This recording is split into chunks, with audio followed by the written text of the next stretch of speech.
My fiancée found my old love letters and laughed while reading them aloud. She mocked my handwriting, my words, my feelings. I finished my coffee. Done? I didn't argue. I sent one short text to a contact she never expected. That night, her phone buzzed once, and that's when everything stopped. I'm a 33-year-old man who thought I'd found the person I'd spend my life with. I'm a graphic designer who works mostly from home, and I'd been with my fiancée for 2 years. We got engaged 6 months ago in what I thought was a mutual decision built on love and respect. She works in marketing at a tech startup, ambitious and driven in ways I admired. We lived together in my apartment, a place I'd owned for 5 years, filled with my things, my memories, my life before her. Last Saturday morning started normally enough. I was in the kitchen making coffee, scrolling through work emails on my phone. She was supposed to be getting ready for brunch with her friends, but I heard her rummaging around in my office closet where I keep old boxes of stuff I haven't sorted through in years. "What are you doing?" I called out. "Looking for that photo album you mentioned," she yelled back. "The one from college." I didn't think much of it. She'd asked about my college days the night before, wanted to see pictures. I told her there was an old album somewhere in my office closet, buried under boxes of textbooks and random junk I'd never thrown away. 10 minutes later, she walked into the kitchen with a shoebox I hadn't seen in probably a decade. My stomach dropped when I recognized it. "Found something way better than photos," she said, grinning.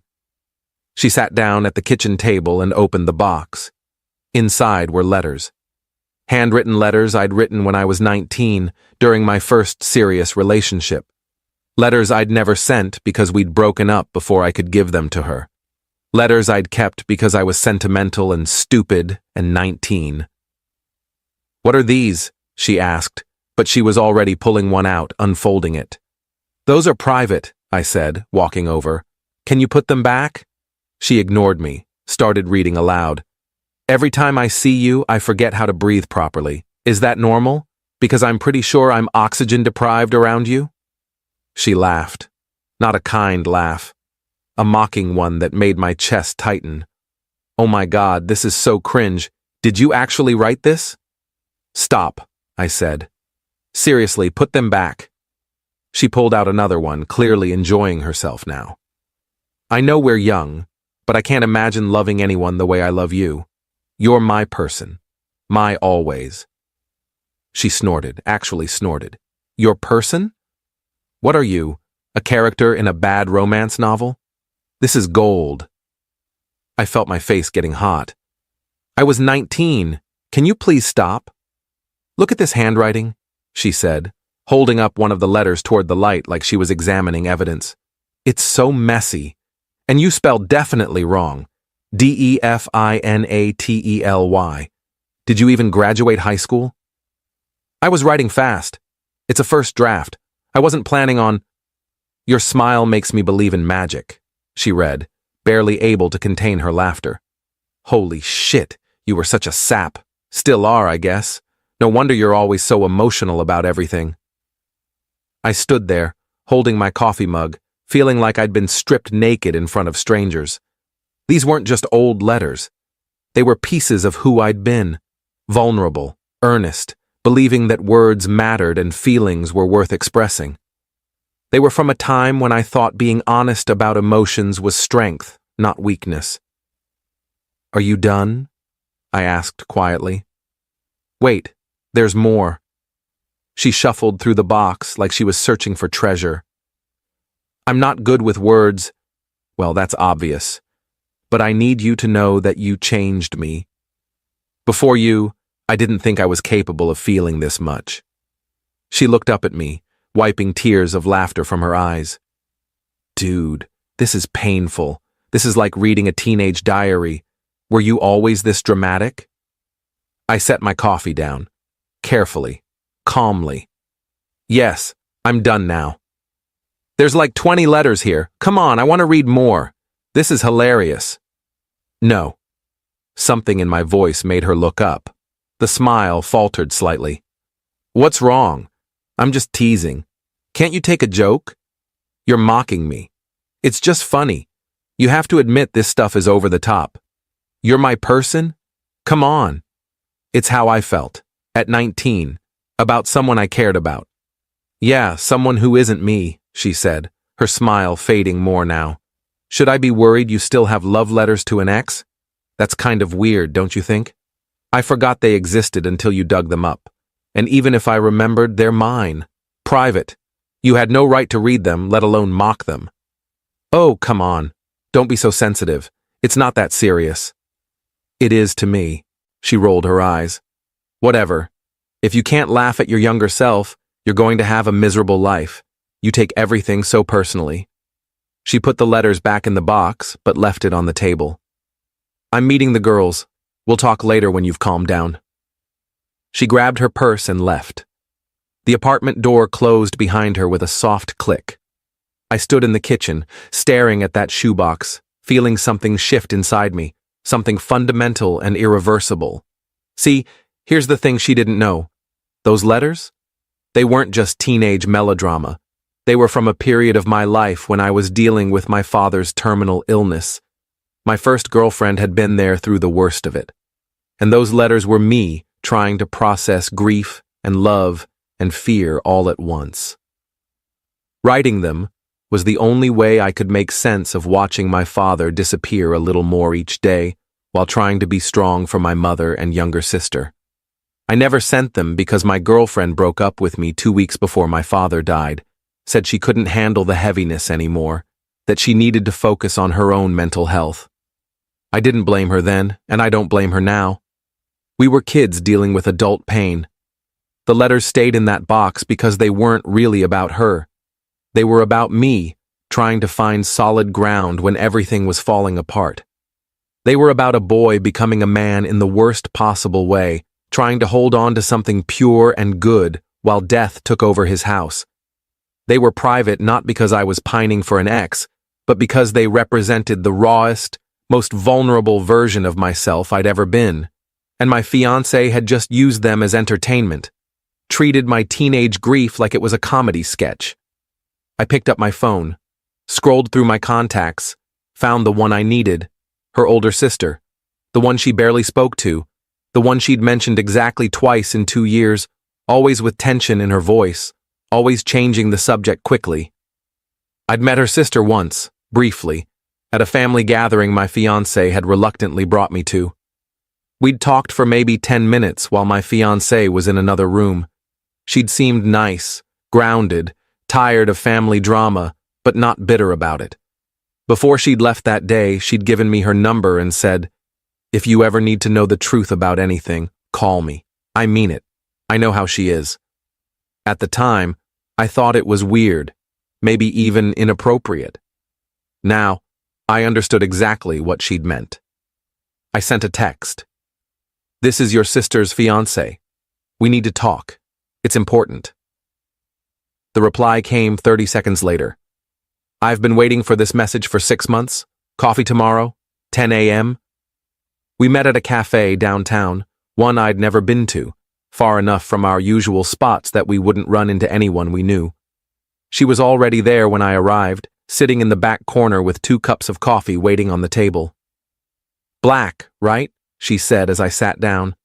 "I remember from the party. You're one of those people who actually likes the taste of coffee." "Yeah, thanks. So what finally made you reach out?" She leaned back in her chair, looking tired but not surprised. "Let me guess. She found something personal and used it against you." I told her about the letters, about the mocking, about the feeling that I'd been seeing signs for months but ignoring them, explaining them away, making excuses. She nodded slowly, like I was confirming something she already knew. "The cruelty? Yeah. She did that with my wedding vows," her sister said quietly. "I got married 4 years ago. Small ceremony, very personal. I wrote my own vows, spent weeks on them. They were about my husband's kindness, his patience, the way he made me feel safe. Real things, true things." She paused, stirring her coffee.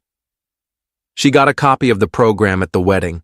2 days later, she posted them on social media with commentary about how basic and uninspired they were. Tagged me. Her friends all piled on, making jokes.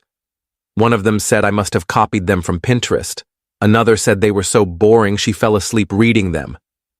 I felt sick. Jesus, I'm so sorry.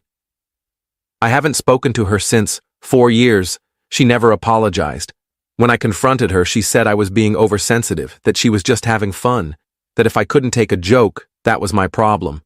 Said I was making a big deal out of nothing and that I should be flattered she paid enough attention to read them at all. Why are you telling me this? Because you're going to marry someone who thinks vulnerability is weakness. Someone who sees genuine emotion as something to mock. Someone who will take the most private, sacred parts of you and turn them into entertainment for her friends. And I want you to know that before you do. Before you waste years trying to figure out why you never feel safe with her. Is there more? She hesitated, looking down at her coffee. There's always more with her. But that's not my story to tell. What I can tell you is that she has a pattern. She finds people who are kind, who are open, who feel things deeply, and then she slowly dismantles them, makes them feel stupid for caring, for trying, for being human. By the end, they don't even recognize themselves anymore. Why? I've wondered that for years. Talked to my therapist about it. Best I can figure, she's deeply insecure about her own inability to connect with people on that level, so she tears down anyone who can, makes herself feel superior by making others feel small. It's easier than admitting she's empty inside. That's awful.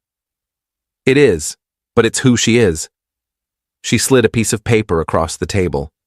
That's the name and number of her ex-boyfriend. The one before you. She told you he was crazy, right? Controlling? Unstable? Maybe even abusive? Yeah. Said he had anger issues, that she had to get a restraining order. None of that happened. He's a kindergarten teacher who volunteers at animal shelters on weekends, cries at Disney movies. The restraining order never existed. Call him. Ask him why they really broke up. I took the paper, my hand shaking slightly. Why are you helping me? Because someone should have helped him. Someone should have helped me. And because despite everything, I don't actually hate my sister. I just can't watch her destroy people anymore, without at least trying to warn them. I've been carrying guilt for 4 years about not reaching out to you sooner. When I met you at that party, I saw how you looked at her, how gentle you were, and I knew. I knew she'd eventually do this to you. I'm sorry I didn't say something then. Why didn't you? Because I didn't have proof, just a feeling. And who believes the estranged sister? But now you're here, and that means she's already started. So now I'm telling you. Run. I called the ex that night, after my fiancé texted that she was staying at her friend's place and needed space. He was hesitant at first, but when I explained who I was and what I wanted to know, he opened up. She found my journal, he said, his voice quiet. I kept a journal, had for years since high school. It was therapy for me, you know? A place to process things. She read it without asking, then used things I'd written, private thoughts, fears, insecurities, against me in arguments. Would quote my own words back at me to make me feel pathetic. How long were you together? 3 years. 3 years of slowly being eroded. Took me 2 years after to stop feeling like everything I thought or felt was wrong. I'm in therapy now, still working through it. Did she ever apologize? No. She said I should be grateful she cared enough to want to understand me better. That reading my journal showed how invested she was. That if I had nothing to hide, I shouldn't mind her reading my private thoughts. By the end, she had me believing it was my fault for having boundaries. I'm sorry that happened to you. I'm sorry it's happening to you. Because it is happening, even if you don't see the full picture yet. My advice? Get out now. Don't wait like I did. That night, when she came home from her friend's place, I was sitting in the living room with the shoebox of letters on the coffee table. I'd spent the afternoon reading them for the first time in years, crying over the boy I'd been, grieving for my father all over again. "Oh, you're still mad about that?" she said, dropping her purse on the couch. "I told you, it was just jokes. You really need to lighten up. Why did you and your sister stop talking?" Her face changed immediately. The casual mask dropped. "That's none of your business. Why did your ex really leave? I told you he was—" "I talked to him. And to your sister." She went very still, like a predator that's just spotted movement. "You did what?" "I needed context. For the letters. For a lot of things, actually. For all the times you've made me feel crazy for having feelings. You had no right to contact them. You had no right to read my private letters and mock them. But here we are. This is different. Is it? How?" She sat down slowly, calculating. I could see her trying to figure out what they'd told me, how much damage control she needed to do. "What did they tell you?" "The truth, I think. About how you treat people. About patterns I've been ignoring for months because I kept telling myself you were just stressed from work, or tired, or having a bad day. They're lying. They're both bitter and—" "Your sister has a recording," I said, "of her wedding vows, and screenshots of what you posted about them. She showed me." Her face went pale. "She had no right. Your ex kept a record of text messages where you quoted his journal entries back at him during fights. He showed me those too. That's taken out of context. Stop." I held up my hand. "Just stop. I'm tired of the gaslighting." "I'm not gaslighting you." "You are. You've been doing it for months. Every time I have a feeling you don't like, you tell me I'm being too sensitive. Every time I set a boundary, you tell me I'm being unreasonable. Every time something hurts, you tell me it's my fault for caring too much." "Fine." Her voice went hard. "You want the truth?" "Yes. I read your stupid letters. Yes, I thought they were ridiculous. Because they were. You were a melodramatic teenager writing cringe poetry to a girl who didn't even appreciate it. It was pathetic then, and it's pathetic that you kept them. You don't get to decide what mattered to me. And you don't get to be so fragile that you can't handle a little teasing. Grow up." It wasn't teasing, it was cruelty. There's a difference, and you know it. She stood up, her jaw tight. "If you're this upset over some old letters, maybe you're not ready to be married. Maybe you're too weak for a real relationship. You're right. I'm not ready. Not to you." The silence was deafening. "What?" I pulled the engagement ring off my finger, set it on the coffee table next to the shoebox. "We're done. Over some letters? Are you insane? Over the fact that you think vulnerability deserves mockery. Over the pattern of treating people's feelings like they're jokes. Over the realization that you're not the person I thought you were. Over the fact that I can't trust you with the softest parts of me. You're overreacting. This is insane. Maybe. But I'd rather overreact than spend the rest of my life wondering when you'll use my words, my feelings, my private thoughts against me. I'd rather be alone than be with someone who makes me feel small. You can't just— We're engaged. My parents already sent out save the dates. We're engaged. Past tense. And you can explain to them why the wedding's off." She grabbed her phone. "You're going to regret this. You're making a huge mistake." "Probably not." She called someone, put it on speaker, probably hoping whoever it was would talk sense into me. I realized it was her mother. "Mom, he's breaking up with me. Over nothing. Over some stupid old letters. Tell him he's being ridiculous." Her mother's voice came through, tired and unsurprised. "Sweetheart, what happened?" "I found some old love letters he wrote to an ex and made a few jokes about them, and now he's—" "You read his private letters?" Her mother interrupted. "They were just sitting there in a box. Did you ask permission?" No, but they were just—" "Did he ask you to stop reading them?" "Yes, but they were so funny Goodbye, sweetheart. I'll call you later." The line went dead. My fiancée stared at her phone in shock. She hung up on me. My own mother hung up on me. Seems like it. This is your fault.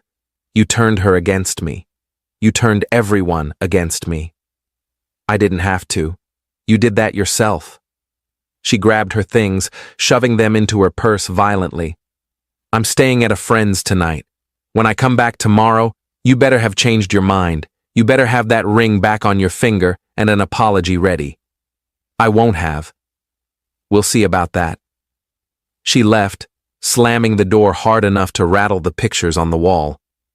I sat in the quiet apartment, feeling lighter than I had in months, like I'd been carrying a weight I didn't even know was there. The next day, her mother called me directly. I owe you an apology, she said. I've watched my daughter do this to people for years. I kept hoping she'd grow out of it, that she'd mature, that she'd learn.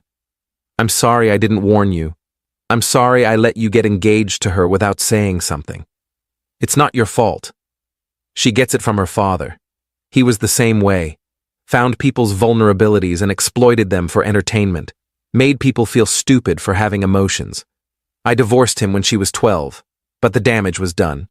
She watched him do it to me for years, and then she learned to do it herself. She'll be by tomorrow to get her things. I know. She called me crying last night. Genuine tears, probably the first real emotion I've seen from her in years. I told her if she wanted sympathy, she'd need to start by apologizing to you, her sister, her ex-boyfriend, and everyone else she's hurt. Did she? She hung up on me. Again, my ex-fiancé did come by to get her things. Brought 2 friends as backup, probably expecting a fight. I stayed in my office with the door closed while they packed up her belongings. I could hear her talking to her friends, spinning the story, painting herself as the victim. He's just so oversensitive, she said. Can't take any criticism. Can't laugh at himself. I dodged a bullet, honestly. One of her friends knocked on my office door before they left. For what it's worth, she said quietly when I opened it, I think you made the right call. She showed us the letters last night. They were sweet. She was being cruel. We told her that. She didn't listen. She never does. They left. The apartment was mine again. I spent that evening boxing up everything that reminded me of her, putting it in storage. I kept the letters, though. Put them back in the shoebox, back in the closet. This time I knew exactly where they were. 3 months later, I ran into her sister at a bookstore. We grabbed coffee and she told me my ex had tried to reconcile with her, sent a long email about misunderstandings and moving forward and letting go of the past. Her sister had replied with one line, apologize for the vows first. She never did. 6 months after the breakup, I started dating again. Nothing serious, just coffee dates and casual dinners. I met someone who asked about my past, and I told her about the letters. She asked if she could read one. I said no, they're private. She smiled and said, good. That's how it should be. Some things are just yours. That's when I knew I'd learned the lesson I needed to learn. I'm doing better now. Still processing, still healing. I started therapy to work through why I ignored the red flags for so long. My therapist says I have a pattern of making excuses for people who don't deserve them, of seeing potential instead of reality. We're working on it. I also dug out those old letters and actually read them properly for the first time in over a decade. They were melodramatic and messy and earnest. They were also honest in a way I'd forgotten how to be. They were written by a boy who wasn't afraid to feel everything fully, even if it meant risking embarrassment or pain. I'm trying to get back to that version of myself, the one who believed that being vulnerable was brave, that expressing emotion was strength, that words mattered and feelings were worth protecting. The biggest lesson I learned is that the right person doesn't make you feel stupid for caring. They don't weaponize your vulnerability or turn your honesty into entertainment. They don't mock the soft parts of you that took courage to show. And if someone does those things, it doesn't matter how much you love them or how much time you've invested, they're showing you exactly who they are. I believe them now. And I'm grateful for that shoebox of letters, because they reminded me who I am when I'm not trying to be smaller for